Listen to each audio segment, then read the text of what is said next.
Hi there, this is Steve Kaufmann and welcome to our webinar.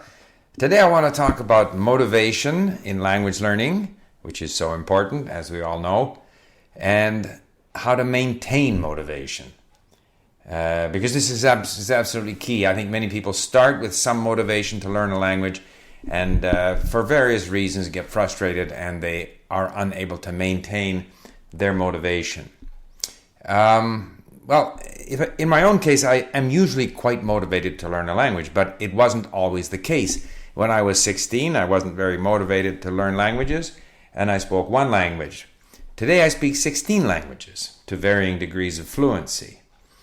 But most of my professional life, I have been in business, and in particular in the lumber business. And in a way, I want to compare the undertaking, if you want, the enterprise of running a business. I've had my own company for 30 years. And the activity or the undertaking of trying to learn a language. And there are similarities and there are differences. And I will talk a bit about these. 7 or 8 years ago, I was in China. And I met a Canadian there who was building homes in China. And he made this comment, in China, nothing is easy, but everything is possible. And he referred to the fact that, of course, the business environment in China was different from what he was used to, so he found it quite complicated. Nothing is easy, but in China there's always a way to get things done, he sort of said, and therefore everything is possible. But this expression has kind of stuck with me, because I think it applies to a lot in life. Most things that are worthwhile doing are not easy. Starting a business and making a business successful is not easy. Learning a language is not easy.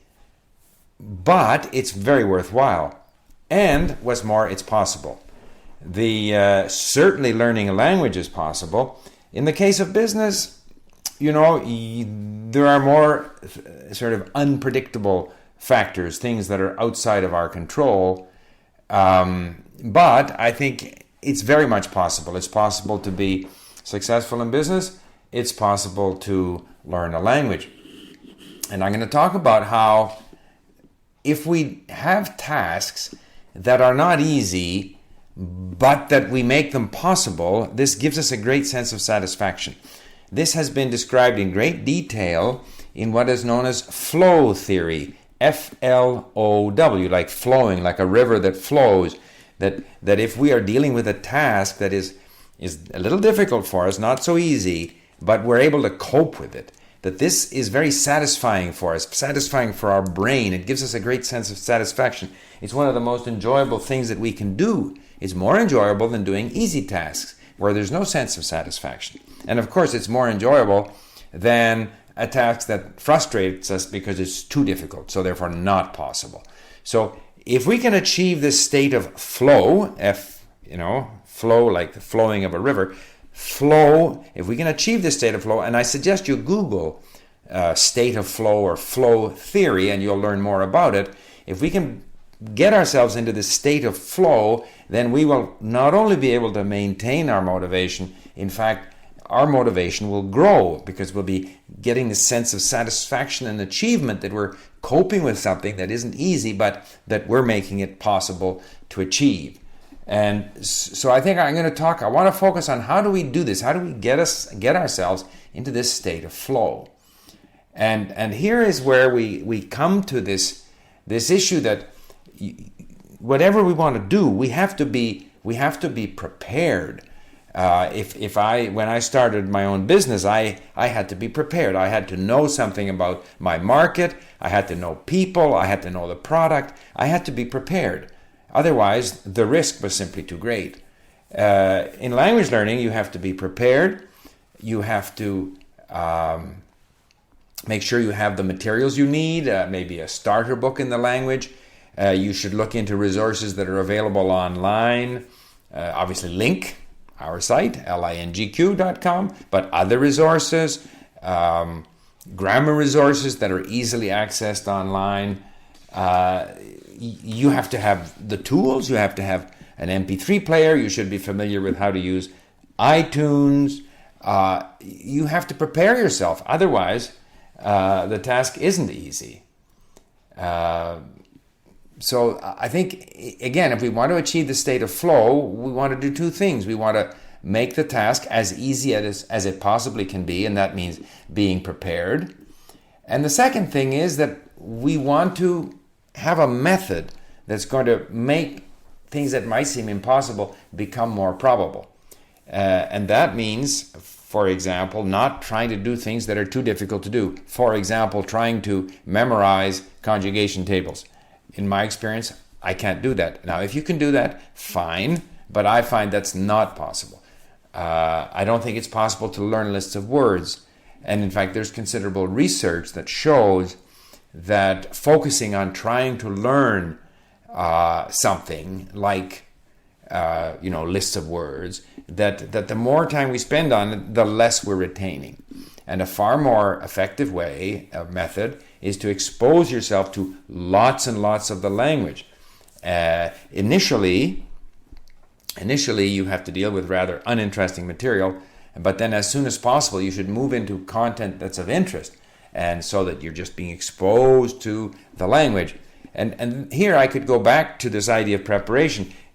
Part of our mental preparation has to be to recognize that in the first few months, you're learning new words, you're learning to say things in a new language, and it's very exciting. But then at some point we realize that to achieve fluency is a long, long road. So we need to be mentally prepared for that. But at the same time, we need to have a method of learning that enables us to stay with the task, to remain in that state of flow. And as we get into authentic material, we're reading about subjects of interest to us, or we're watching movies that are of interest to us. So we're engaging with the language in a way that's interesting and satisfying. And we can introduce variety. And that's another aspect of method, is to sort of vary listening and reading with possibly doing flashcards, with talking with people, and so forth. So that you have a method that makes it possible. Something that might seem impossible to you, like becoming fluent in another language, now becomes possible because you have a method that enables you to stay with the task over the long haul. And if you can get yourself in this state of flow where you have content that's not too difficult, but it's of interest to you, and you're achieving the sense of satisfaction because you're able to understand it, then you're in that state of flow. And this brings me to another point. Failure. Obviously in business, if you fail, that could be quite dramatic. And in my business career, I have had customers go bankrupt on me and not pay me what they owed me. I've had customers suddenly decide they no longer want to buy the product that we've been supplying for a long time. I've had a number of problems. And there the consequences can be quite dramatic. In language learning, a lot of the failure is in our own minds. We think we didn't do as well as we would have liked to. We weren't able to express ourselves as well as we would have liked to. We didn't understand as well as we would have liked to. I think there we have to be realistic. So one of the reasons, for example, that I focus on listening and reading is there's less opportunity to fail. I'm just listening. I'm reading. If I don't understand, I listen again. Or I read and study the words and listen again. On the other hand, if I'm forced to do tests, which I don't like to do, then there's a real opportunity to fail the test, to get the wrong answer. And that's why I believe in language learning we shouldn't give people tests and drills and exercises, but rather let them enjoy the language so that we don't confront them with failure. And as they build up familiarity with the language, gradually they start to speak better and better. But even with that, there are going to be moments when we don't do as well as we would like, or we feel we don't pronounce as well as we would like. But very often these things don't really matter, because in fact you're able to communicate quite effectively even with less than perfect pronunciation and with less than perfect usage or grammar. So I think as in business, we have to overcome failure and start again very often. And there are periods when we're very depressed because things didn't go as we had hoped. But the same in language. There are times when you are disappointed with your results. but you have to cope with that. And again, if you focus on comprehension and accumulating words and enjoying the language in this state of flow, you will be less upset over your perceived shortcomings. And finally, I think it's important to find people to help you. In business, you can't do business without suppliers, customers, friends, contacts, people who help you along the way. Language learning is a little more of an individual journey, but people can be so helpful. These can be native speakers, teachers, fellow students, people who can direct you to resources on the internet where you can find reference to whatever you need to know. It could be conjugation tables in Italian, or it could be audio and text content in the language you're learning. People can help you, and you can find people to talk to. And never has it been easier to find language companions than today. In fact, never has it been easier to find language resources than today, using the internet and all the different forms of modern technology. So there you have it. I just wanted to talk about this issue of maintaining your motivation. And really, it's a matter of getting yourself into a position where you can enjoy the process of learning, where you're in this state of flow, and therefore you don't get frustrated. Because once you're frustrated, okay, what do you do if you're frustrated? Perhaps leave it for a couple of days, go back to it, study in different ways. But ideally, I don't get frustrated in my language learning because I do things that are enjoyable. I have realistic expectations.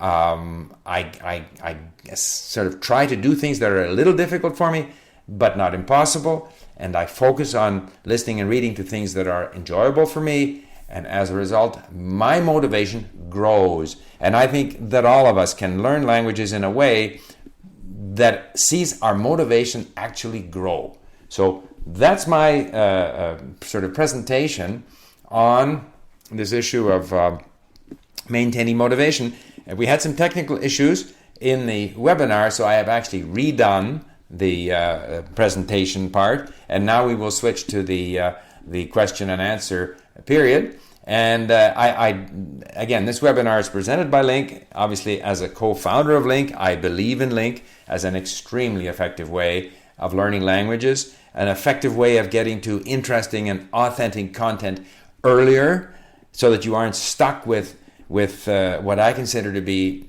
somewhat discouraging, learner material, uninteresting material, where you're no longer attracted by the interest of the content, but you're trying to force yourself to deliberately learn something, which I don't find satisfying at all. So I definitely recommend that you have, give LingQ a chance and see if it can help you. And I gather there is some special offer, access to LingQ for a year, and you'll be seeing some information about that and how you can take advantage of this special offer. So thank you for listening. Bye for now.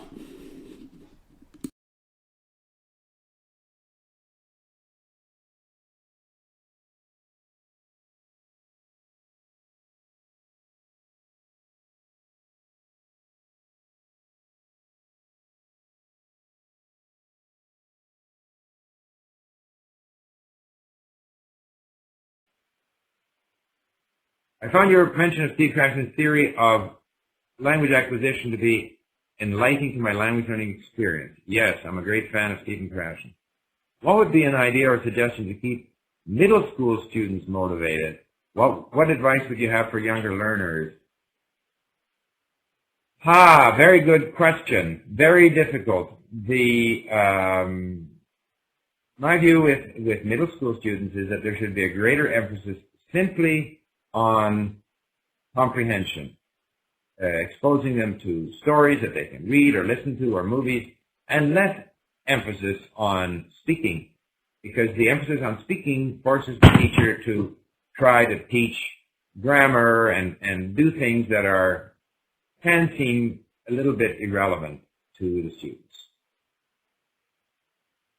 How do you break the routine in your daily learning? Well, I try to vary it. In other words, first of all, I try to, after the initial 2-3 months where we're forced to listen to and read things that aren't very interesting, thereafter, I focus on things that are interesting to me, and I find them. And I'm interested in history, I'm interested in current affairs, I'm interested in literature. I find typically audio with the text, so I can import it into LingQ. And then I vary reading and listening, and then when I'm ready, when I'm up for it, I do some speaking. I review my flashcards. So I think the big thing is to vary your activities. You find it demotivating to return to a language after years and realize you've lost a lot of it. How do you recover your previous level? I don't find it demotivating, and I find that after a week or so of working with that language, I'm back to where I was, and then I'm actually better than I was.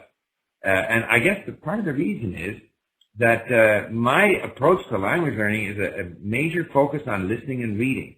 And so I'm exposing myself to, I mean, if I look at my experience with Polish over the last 3 months, I read, I don't know, our statistics at LingQ show 350,000 words. I listened to, 100 hours.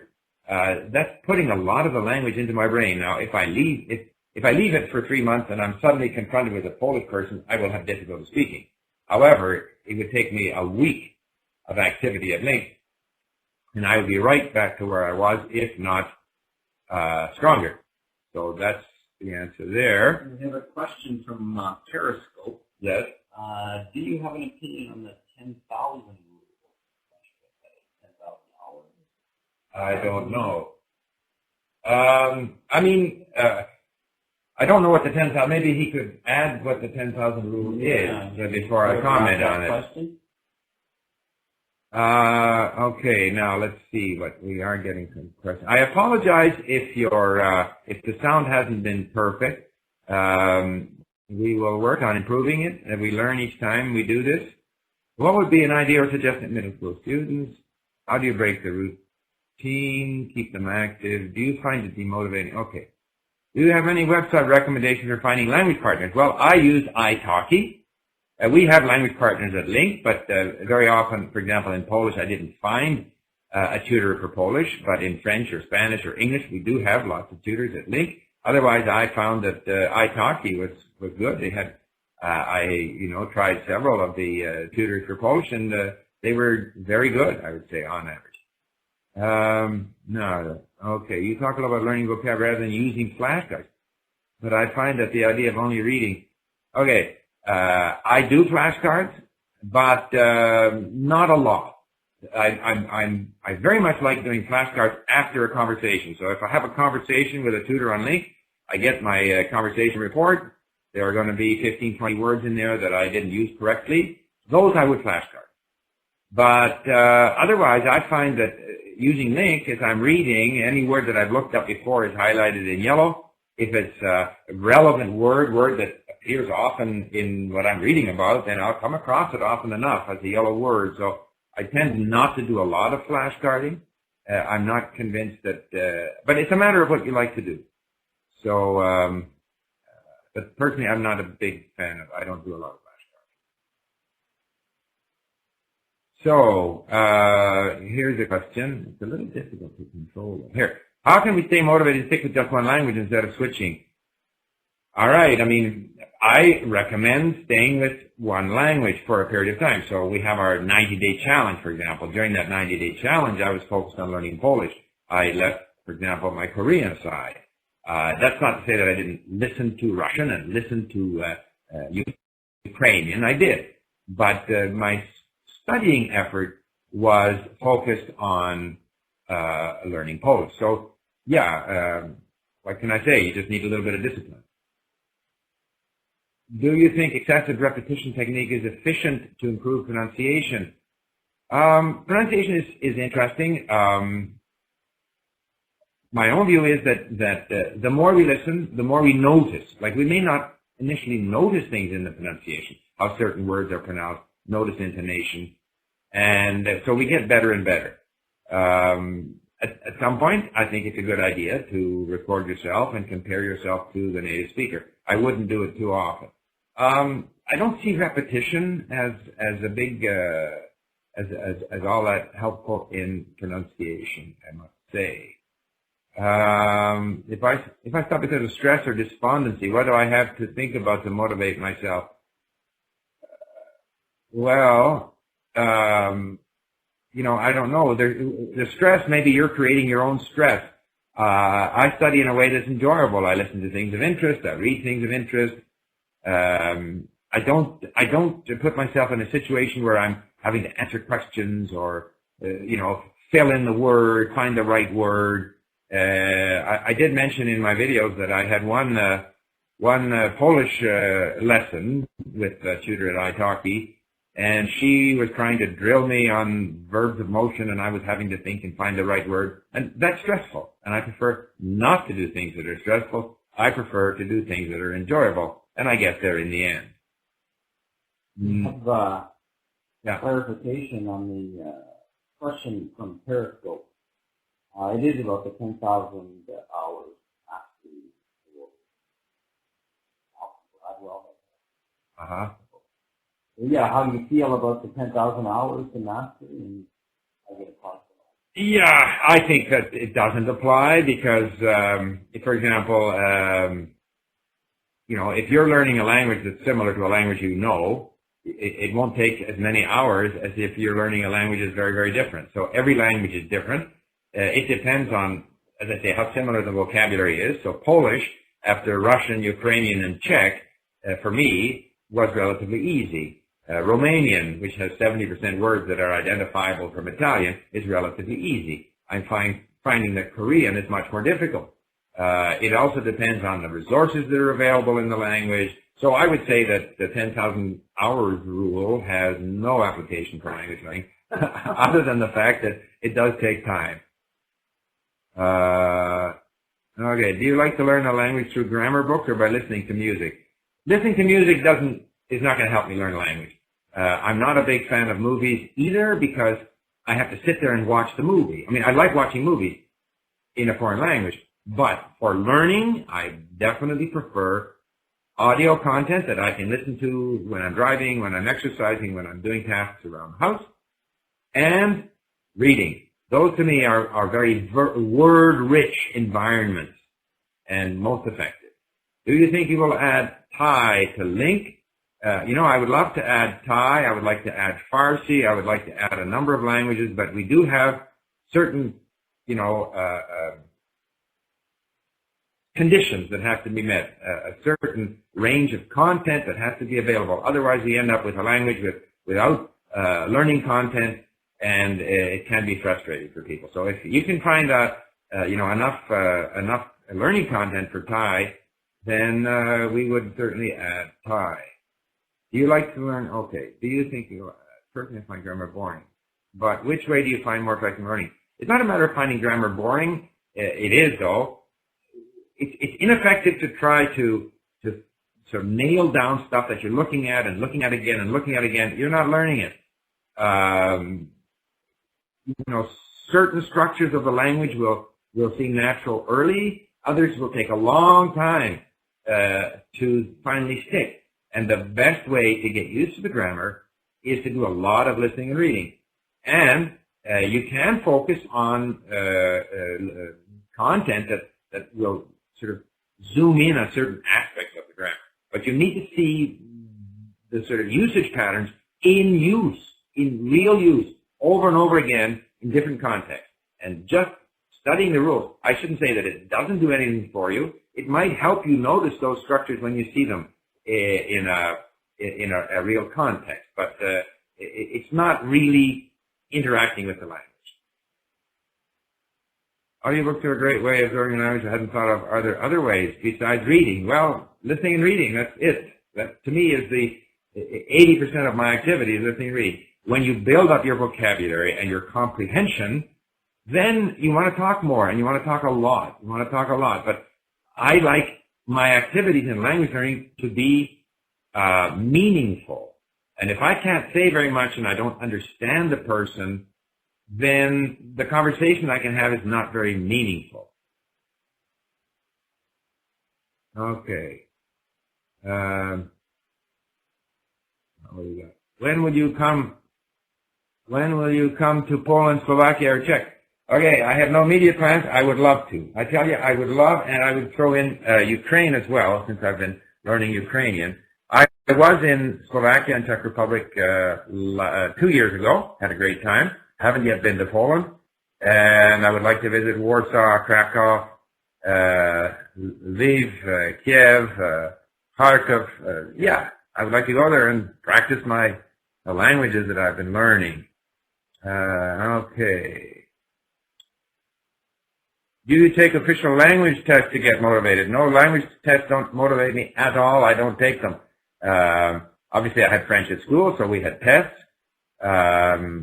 You know, when I studied Chinese, we had a test. But I don't need to take a test. No one is asking me to take a test, so I don't take tests, and I don't find them motivating. I don't like being tested. I don't like being drilled on the language. I don't like answering questions. I like enjoying the language, exploring the language, and so forth.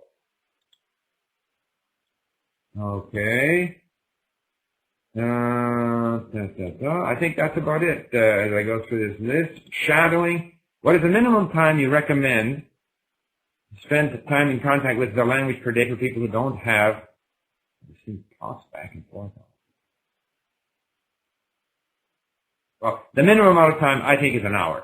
And the way you achieve that is by doing a lot of listening. I would think if I couldn't listen on my MP3 player, I would not have learned 7 or 8 languages in the last 10 years. I do all the cleanup at home, cleaning up the dishes after we eat, whatever, and to me that's just 15, 20 minutes of listening time. But the key is to have things that you listen to that are interesting and where you can get access to the text, because there will be things you don't understand. So, yeah. I would say an hour a day, and most of that is going to be listening, and you can find the listening time, when you're waiting, you're in the car, and so forth. Best suggestion tip for tonal languages? Well, in terms of Chinese, I have, I used to listen to these comic dialogues where they exaggerate the tone. You have to get the rhythm of the tonal languages. Trying to remember the tone of each word is much more difficult. Have I ever been to Turkey? Yes, I was in Turkey about 25 years ago and would love to go again. And would love to learn the language. It's finding the time.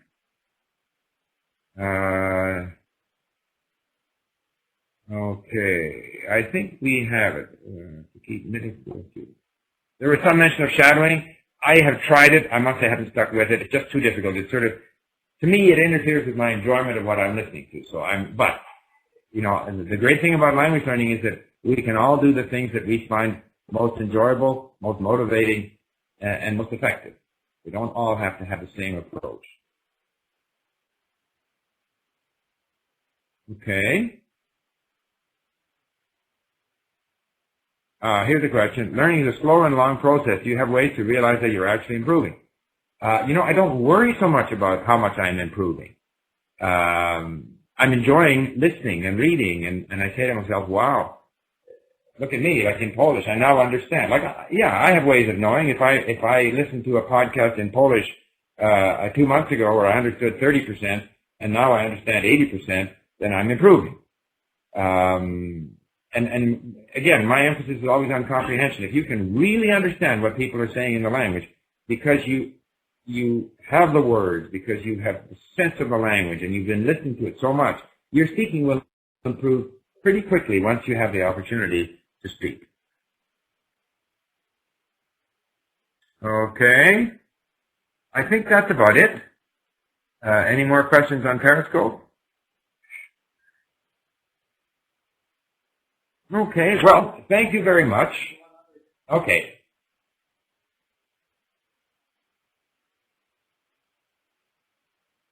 On the chat. Okay, obrigado pelo ótimo webinar, como dicas.